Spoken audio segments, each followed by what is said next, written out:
great Michael Irvin joining us here from Germany. Michael, thanks for joining us. How you like in Munich, Germany, and Guten Abend or Auf Wiedersehen? I'm not sure which was appropriate right now, depending on what time it is there. Well, it's about 11. Come out to 11 here. 11:15 p.m. actually. So you know what I mean. I'm just chilling around. Listen, let me tell you something, dude. I got here, guys. I got here yesterday. You know how you get in about 11:30 in the morning. I got in about 11:30 in the morning. 11:30 in the morning, and they tell you do not go to sleep. Just run out the day. Run out the day, and then wait to go to sleep at night. Of course, me. I'm saying that, that's for regular people. I'm a super athlete. I don't need to listen to this. I can go to sleep right now, wake up, go to the soccer game, do all the promoting for the football NFL game, and come back and go to sleep again. Man, I could not go back to sleep last night. I was up watching the clock at 7 o'clock, 8 o'clock, 9 o'clock. I was going crazy. I said, I guess I am a regular person. I can't even go to sleep. This is what they were talking about. That's poor clock management, Michael. That's what that is. That's what that was, poor clock management. I should have gotten in at 10, 11 o'clock and started something. Go to lunch, have some drinks, go run that day out, and then fall asleep at 10:30 at night. They said I would have slept through, but I didn't do it right. I'll know next time.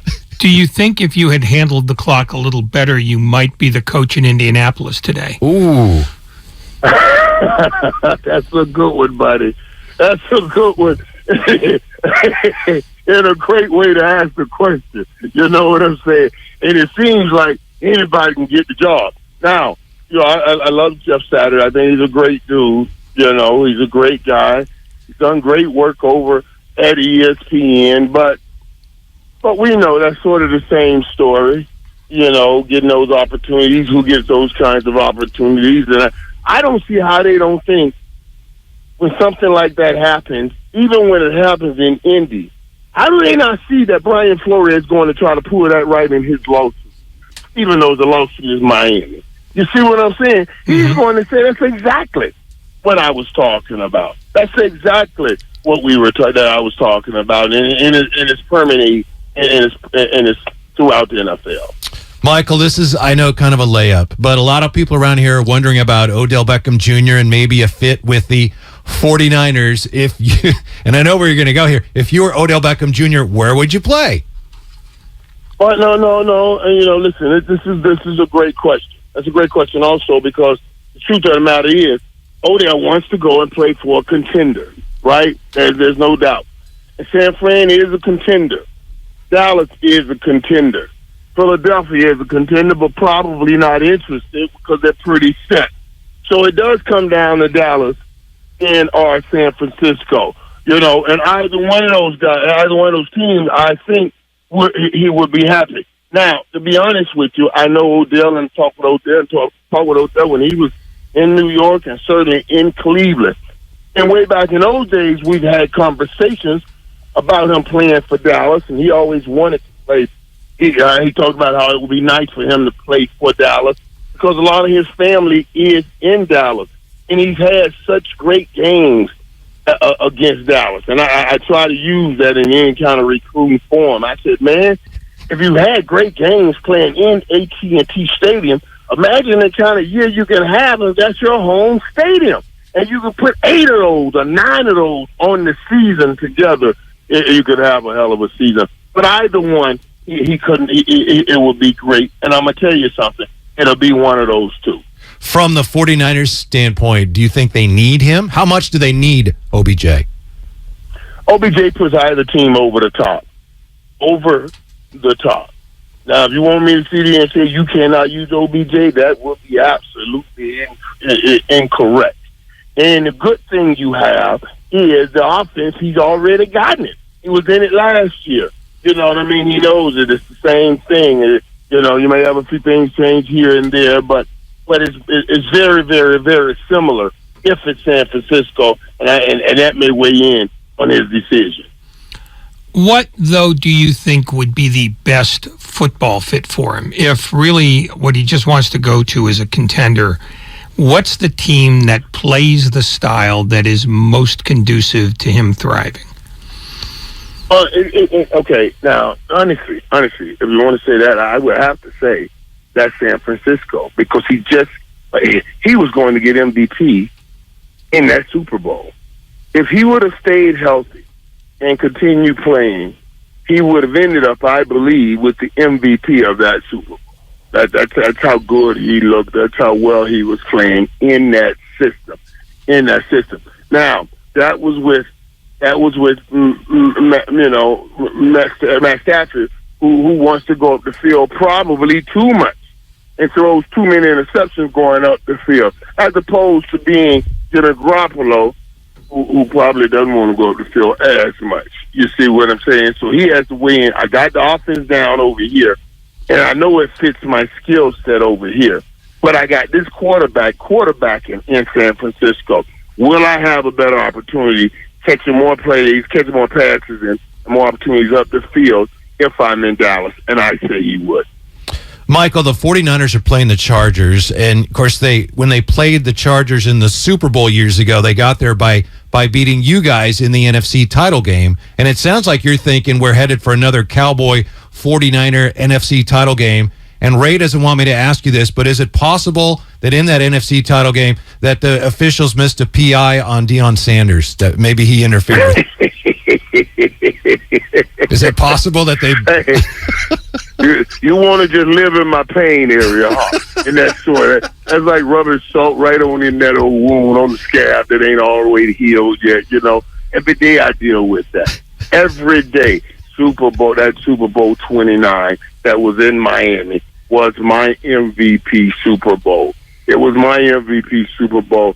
And yeah, that pass interference and the decision I made to sit back and wait on that ball to fall as opposed to attacking that football cost me that opportunity. And yeah, I dwell on it every day, so I don't need you peeling back the scab off that and pouring salt up in that wound. You can stay off that right there. And I'm not saying that. I'm saying it's going to be between Philly, San Fran, and Dallas.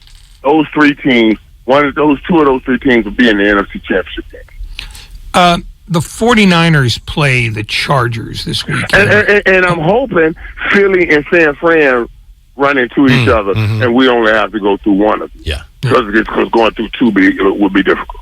Yeah, the 49ers have the Chargers this weekend, and if there is a more weirdly inconsistent team in football than the Chargers, I don't know who they would be. What would you think is the one thing that the Chargers lack that keeps them from being an elite team in the AFC? Well, honestly, right now it's been health, and you guys all know that. It's just been their health. I love everything they got. And I love Austin Eckler as a running back and a leader. And I love his story coming from where he came from. So that plays into it. I love Justin Herbert, who had wrote about playing quarterback for the Chargers. So that's homegrown. That's right there. And Kellen, you know what they have at wide receiver. They got Mike Williams, the big guy, the guy who goes up 17 and Allen.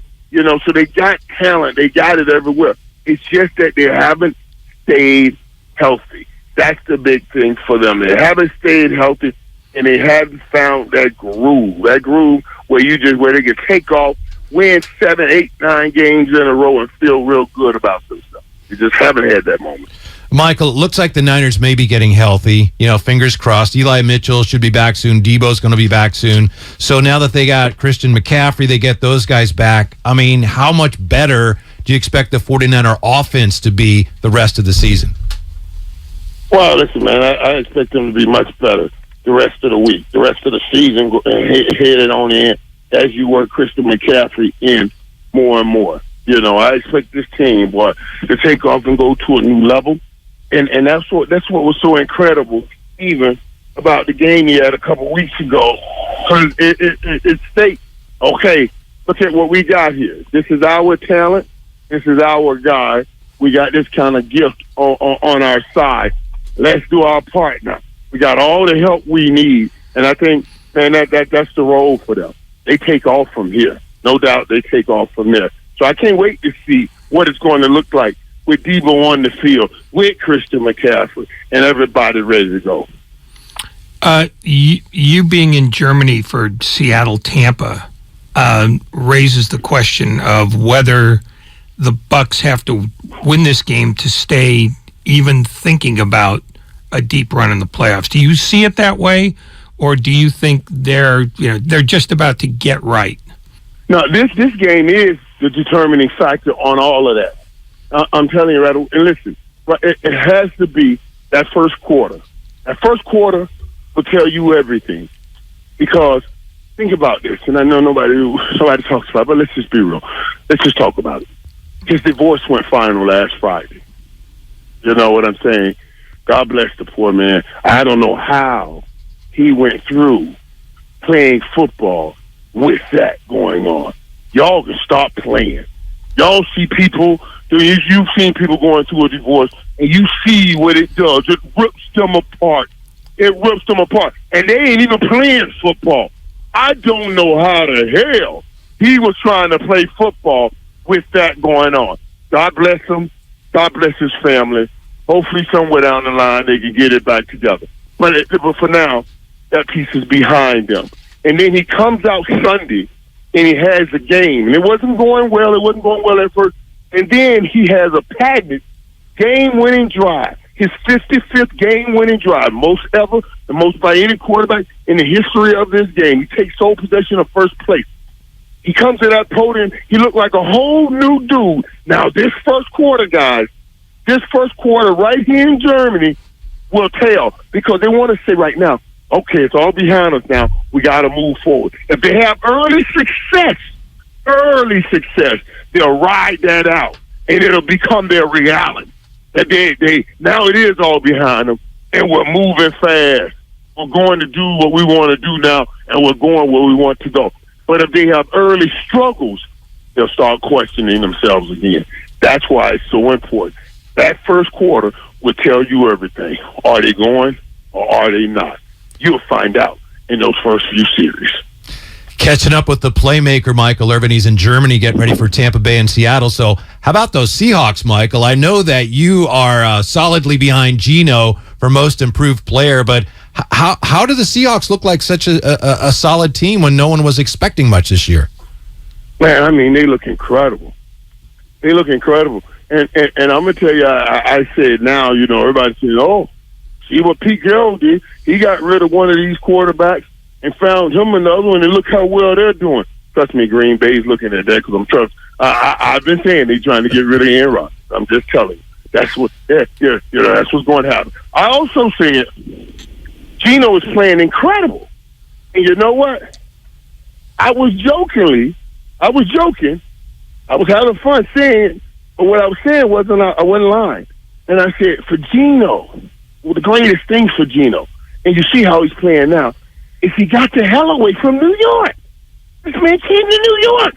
He was drafted in New York. And in New York, you know how hard it is, man. Look how far he got away from New York. He went in Seattle. He got so far away from New York.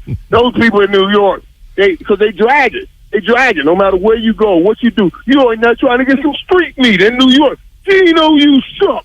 We hate you, Geno. They'll let him know. In Seattle, he can throw 1 or 2 interceptions and then throw 3 touchdowns, and somehow they win the game. Geno, you're the greatest. We love you. And he's playing like he's getting that in the street. I mean, Geno is playing some incredible football. I mean, incredible football, incredible leadership. A couple weeks ago, Tyler Lockett dropped that ball. He came right back to him, threw that touchdown on that double pump, moved down the right sideline. I mean, he is playing incredible ball. It is surprising. I still got San Fran winning the division, and San Fran has already beaten them once, and you guys know, in the Rams twice. But Geno's playing some incredible ball, and you're going to have to beat him. Is your body clock back to normal enough so that when that game is over, you'll be able to stay up to watch any of the others, or are you going to sleep through all of them? No. Because the time difference, I'll be able to stay up and watch some games. I'm going to be able to stay up and watch some games, have some fun, and absolutely enjoy some games. It's just me getting out of here and getting back in time to try to do first take is a struggle. Mm-hmm. So which one are you going to watch, Colts, Raiders, or Cowboys, Packers? I'm gonna try to watch both of them, all of them. I have iPads. I have iPads that I watch all games on, even when I'm traveling over. You know, you go up. I put an iPad here, and then my laptop and one on my phone. Is what I usually have. You know, so 4 devices. I'm watching 4 different games most of the time, all the time. So, Michael, speaking of the Packers, a lot of people are down on Aaron Rodgers, and you've been defending him. Why are you coming out in defense of Aaron Rodgers right now? Because this is not on Aaron Rodgers, man. This is on, this is on that front office. And that front office, and you cannot tell me that this is not a personal situation where I believe they're trying to, really, they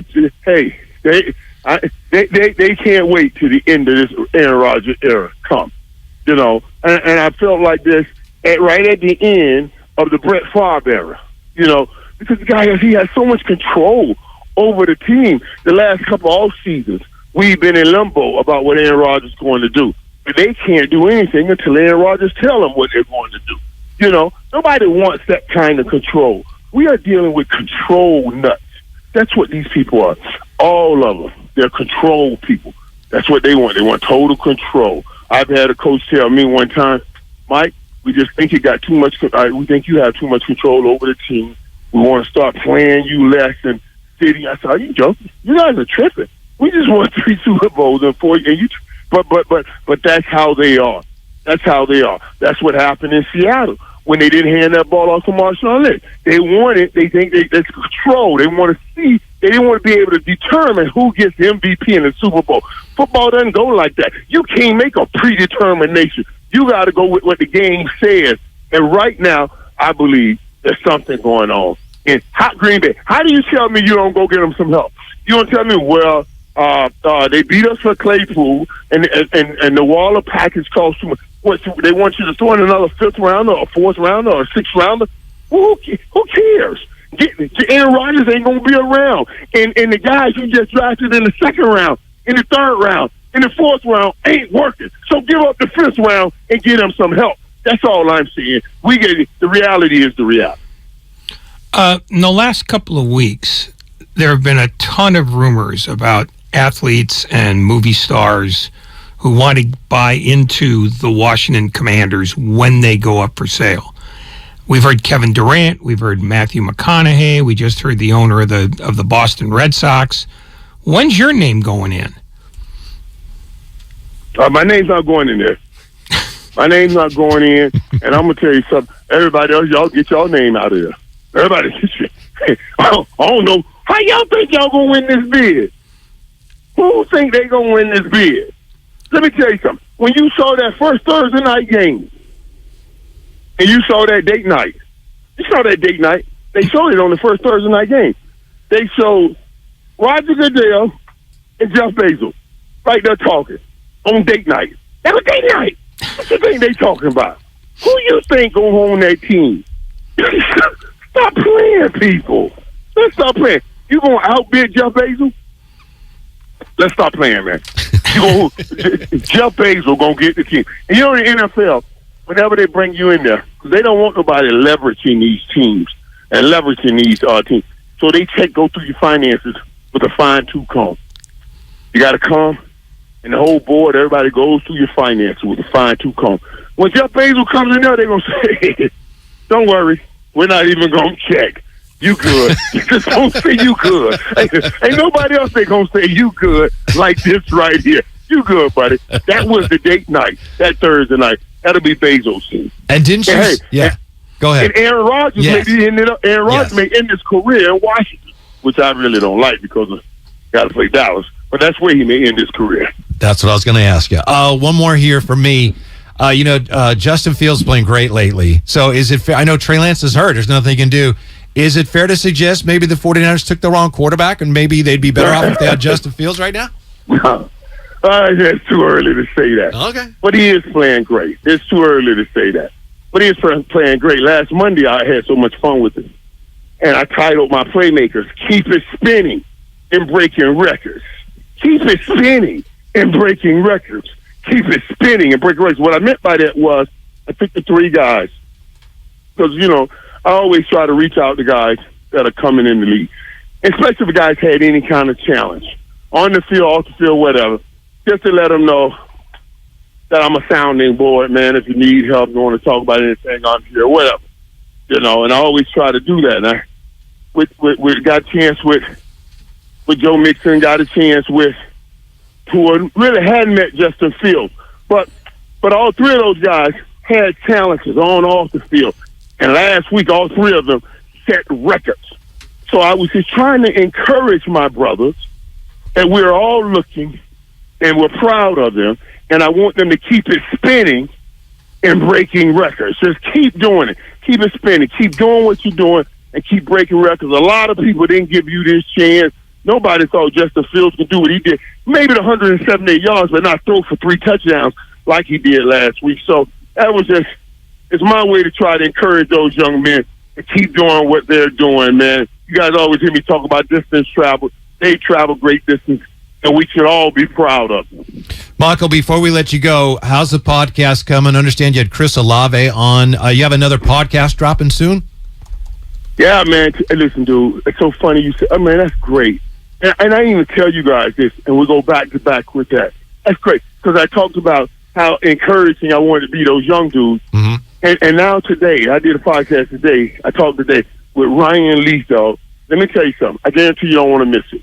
This was one of those, let's talk about where we've been podcast with Ryan Leaf.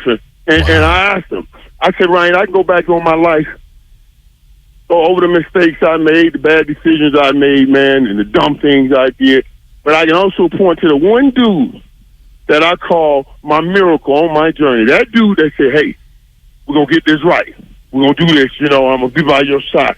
And I asked him, who was that dude for him?